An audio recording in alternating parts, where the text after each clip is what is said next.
Hi folks, big moment. It's finally out. Words from a Wild Place, a Borneo journal. It's about a journey I took in the interior of Borneo in the 1970s.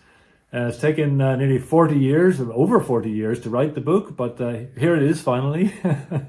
So if you want to know what it's like, or what it was like, because none of this exists anymore, right? This has all disappeared.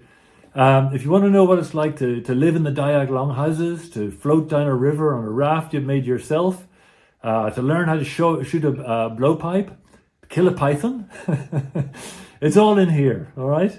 So if you fancy a little bit of adventure, sitting on your sofa at home, here it is, Words from a Wild Place. If you do decide to get the book, I hope you enjoy it. And in any case, thank you very much for your time. Bye for now.